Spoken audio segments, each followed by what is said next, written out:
Hello बच्चों, जैसा कि आप सभी जानते हो बच्चे कि हमारे विद्यालय नोवल कोरोना वायरस के संक्रमण को रोकने के लिए सभी बच्चों के हित को ध्यान में रखते हुए ऑनलाइन टीचिंग की व्यवस्था की है गवर्नमेंट ने। तो ऑनलाइन के जो टीचिंग हो रही है सभी बच्चे उससे जुड़े हुए हैं और जुड़े रहें, क्योंकि जो बताया जाएगा वो आपके सब्जेक्ट से संबंधित होगा, अच्छा होगा और इम्पॉर्टेंट क्वेश्चन होंगे।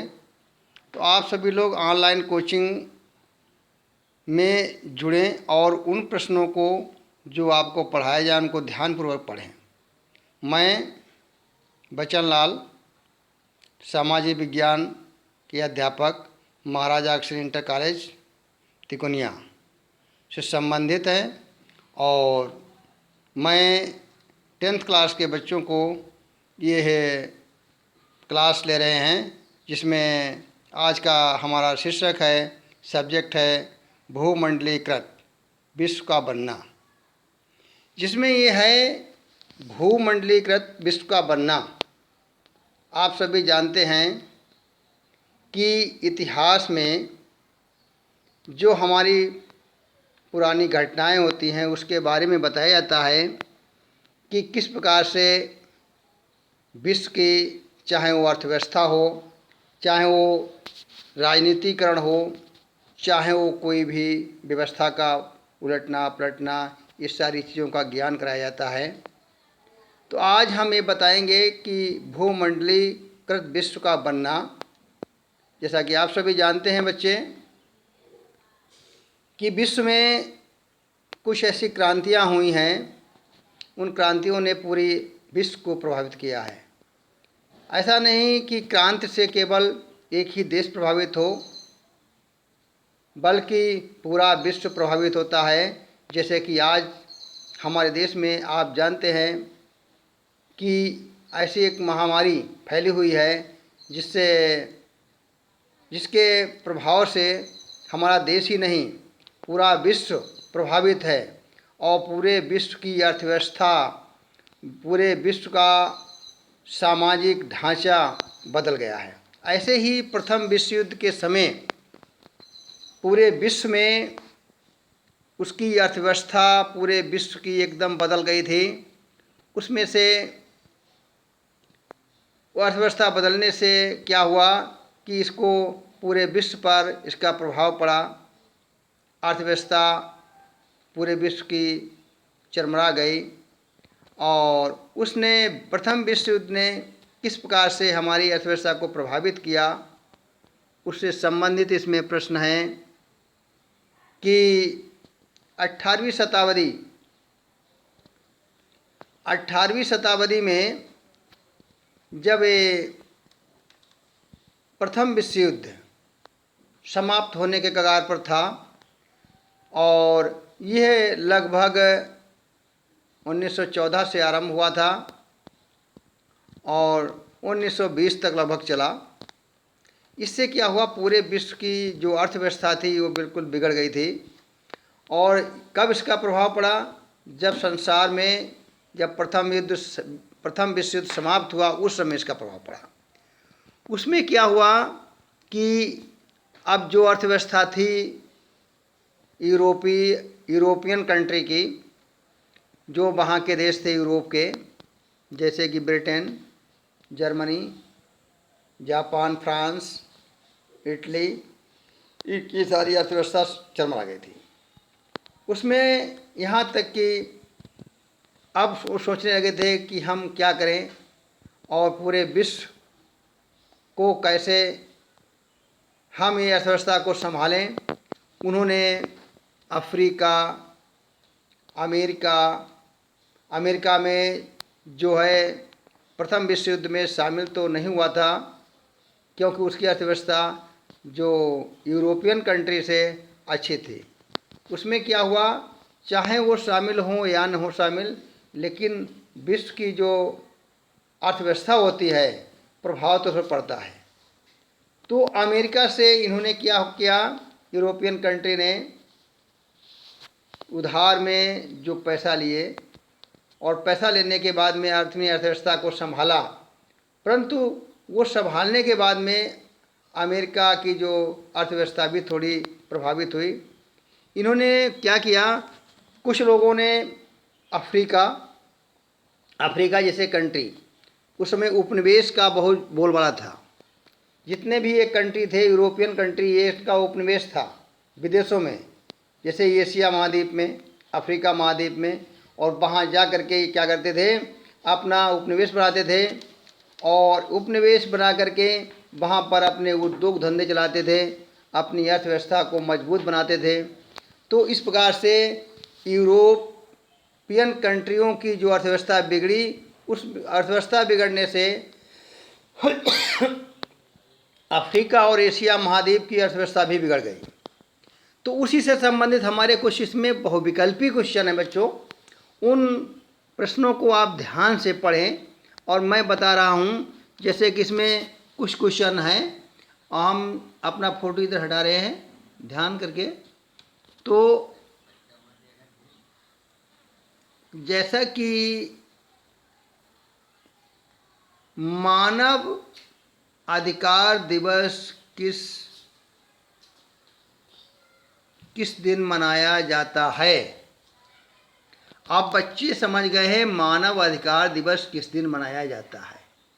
सभी बच्चे जानते हैं कि मानव अधिकार दिवस किस दिन मनाया जाता है, कि 10 दिसंबर को पूरे विश्व में मानव अधिकार दिवस मनाया जाता है। मानव अधिकार दिवस का अर्थ ही यही होता है कि पहले जो प्राचीन काल में मनुष्य जो व्यक्ति थी, जनता थी, पब्लिक थी, उसके पास कोई भी अधिकार नहीं था। केवल वह शासक के आदेश का पालन करना ही जानते थे, बाकी उसके कोई भी राइट्स नहीं थे। लेकिन क्या हुआ, जब ये प्रथम विश्व युद्ध समाप्त हुआ, उसके बाद में ये बात आई दिमाग में कि जनता के अधिकार होने चाहिए। तो इसके लिए कई लोगों ने, जैसे वुडरो विल्सन और भी बहुत महान चिंतक, राजनीतिक चिंतक थे, इन्होंने मानव सभी लोगों के अधिकार की बात की। तो उस अधिकार को हम आज भी मनाते हैं कि जब अधिकार मिले लोगों को, तो 10 दिसंबर के रूप में आज हम सभी पूरे विश्व 10 दिसंबर को मनाते हैं कि ये मानव अधिकार दिवस है। उसके बाद में अगला क्वेश्चन देख रहे बच्चे हैं कि विश्व व्यापार संगठन WTO, तो वर्ल्ड ट्रेड ऑर्गेनाइजेशन, इसका मतलब है फुल फॉर्म WTO का मतलब होता है वर्ल्ड ट्रेड ऑर्गेनाइजेशन। अब इसमें वर्ल्ड ट्रेड, अभी मैंने जैसा कि पहले बताया तो मैं था कि बच्चों, अर्थव्यवस्था जब खराब होती है तो केवल एक देश की नहीं, पूरे विश्व की खराब होती है।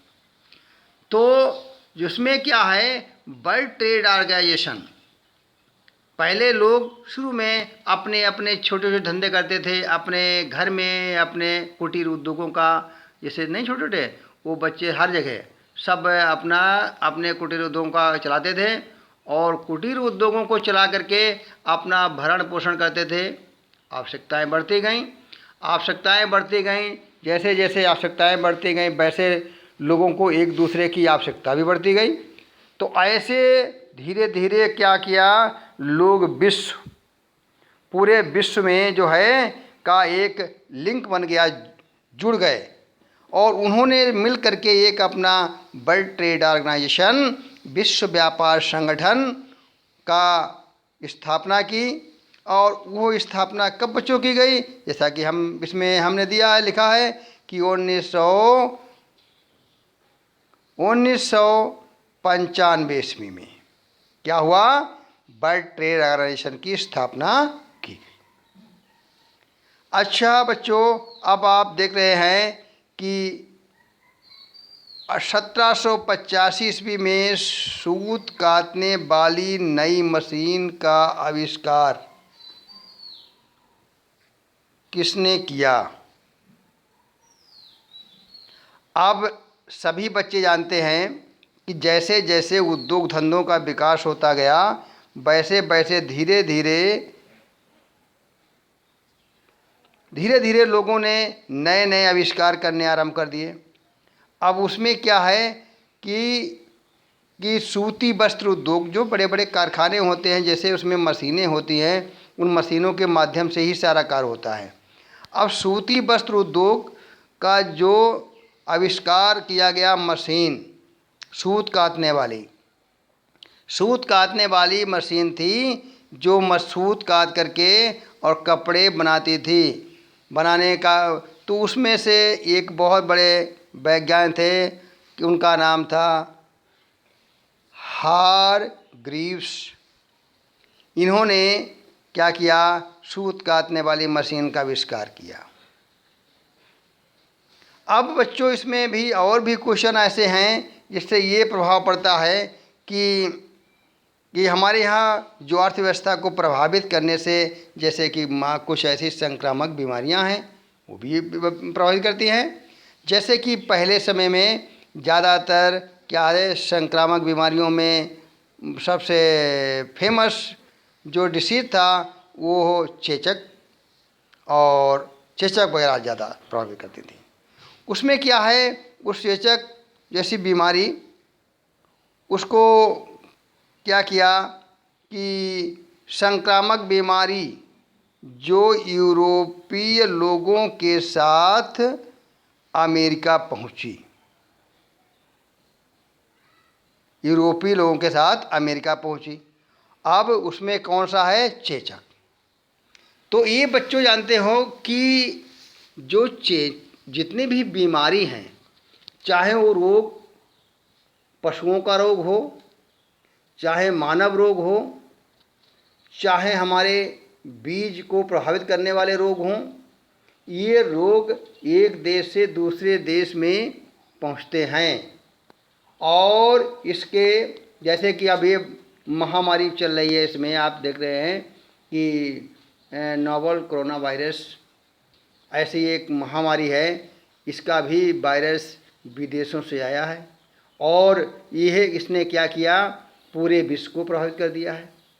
एक जगह से दूसरे जगह, एक देश से दूसरे देश में पहुंच करके सारे देश को प्रभावित किया, सारे विश्व को प्रभावित किया और उसकी अर्थव्यवस्था भी इससे प्रभावित हुई है। और अभी नहीं, आगे चलकर और भी इसका प्रभाव मालूम होगा कि इसने कितना हमारे विश्व को प्रभावित किया है।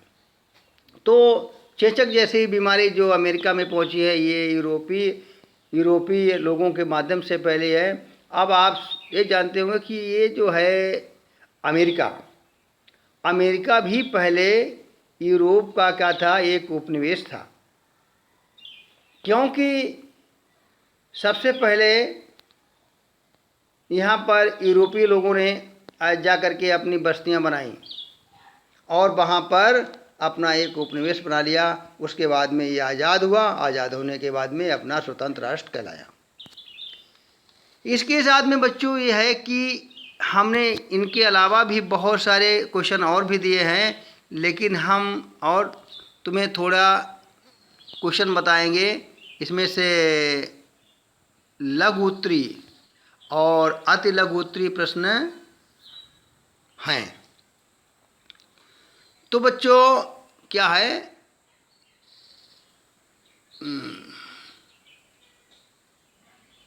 देखो इसमें कुछ लघु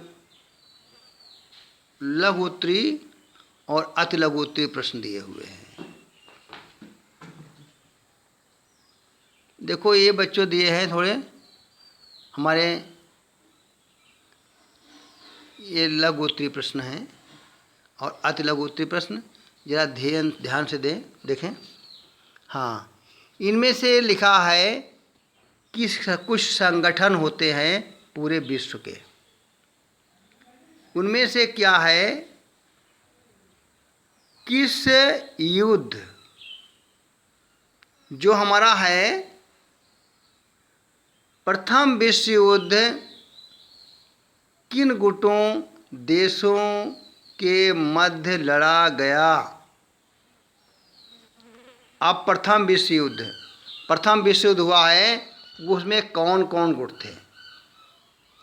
इसमें 2 गुट थे। अब वो दो गुट कौन कौन थे? देखो, कुछ तो पश्चिमी गुट थे और उसमें से कुछ पूर्वी गुट थे। पूर्वी गुट में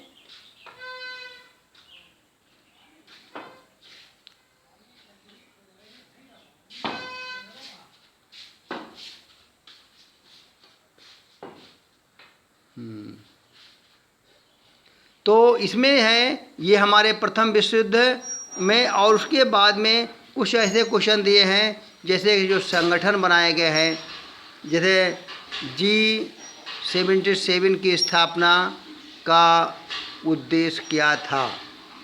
अब G77 का जो है क्या है, ये एक संगठन है, विश्व के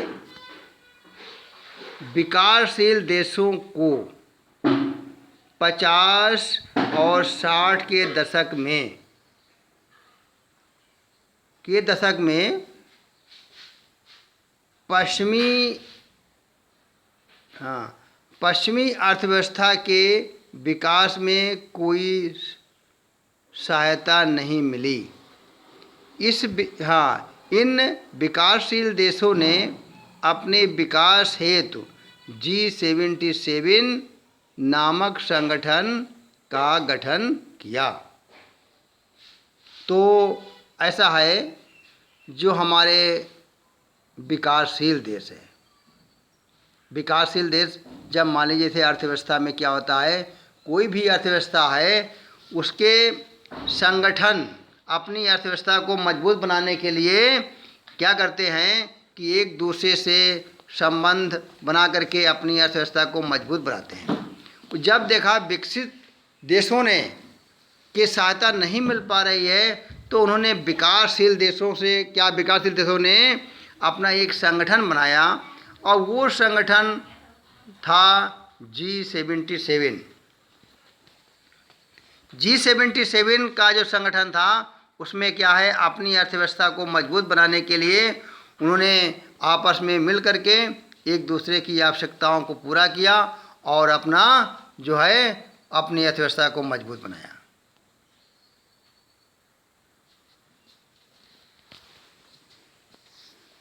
हाँ बच्चों, आप जैसे द्वितीय विश्व युद्ध कब हुआ था? आप सब बच्चे जानते हैं कि प्रथम विश्व युद्ध जो हुआ था उसके बाद में द्वितीय विश्व युद्ध हुआ था। प्रथम विश्व युद्ध में कुछ ऐसी आवश्यक शर्तें थी जिनके कारण क्या हुआ कि द्वितीय विश्व युद्ध को क्या है जन्म दिया। और उसमें क्या हुआ था, जर्मन और जापान की जो पराजय हुई थी, और पराजय होने के बाद में इनके ऊपर क्या है ज़बरदस्त ऐसे कुछ आरोप लगाए गए, ऐसे कुछ प्रतिबंध लगा दिए गए, जिसके कारण द्वितीय विश्व युद्ध को जन्म हुआ।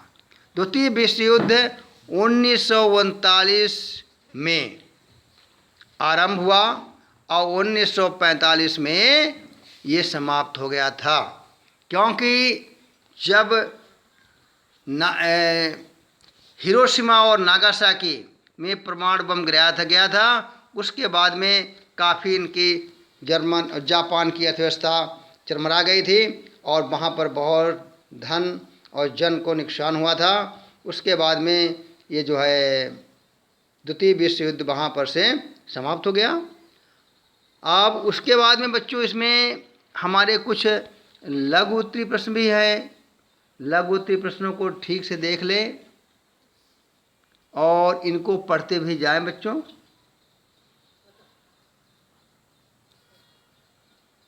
लघु उत्तरीय प्रश्नों के बाद में कुछ इसमें दीर्घ उत्तरीय प्रश्न दिए हैं, इम्पॉर्टेंट प्रश्न हैं, जरा आप ध्यान से पढ़ें, क्योंकि इतिहास और ऐसा सब्जेक्ट है जो पढ़ते रहो और भी याद भी होता है, भूल भी जाता है, क्योंकि इसमें डेटे जो है वो बहुत होती हैं आवश्यक। डेट को याद करना ज़रूरी होता है कि कब क्या घटना घटी है, कैसे क्या हुआ है। और इसके बाद में जैसे लिखा है कि एक हमने क्वेश्चन इसमें 1930 के दशक के दौरान यूरोप में छोटे छोटे उत्पादकों और किसानों के समक्ष आई किन्हीं 3 प्रमुख कठिनाइयों की व्याख्या कीजिए। आप ये बच्चों जानते हो कि प्रथम विश्व युद्ध जब समाप्त हुआ, ये जो दशक है 1930 का, ये द्वितीय विश्व युद्ध और प्रथम विश्व युद्ध के बीच का दशक है। प्रथम विश्व युद्ध का प्रभाव कई वर्षों तक पड़ा। तो उसमें ये है इस क्वेश्चन में कि छोटे छोटे उत्पादक और जो किसान थे ये बहुत कुछ प्रभावित हुए, क्योंकि किसानों के लिए जो आवश्यक चीज़ें थीं खेती के लिए वो चीज़ें भी उपलब्ध नहीं हो पाई थीं।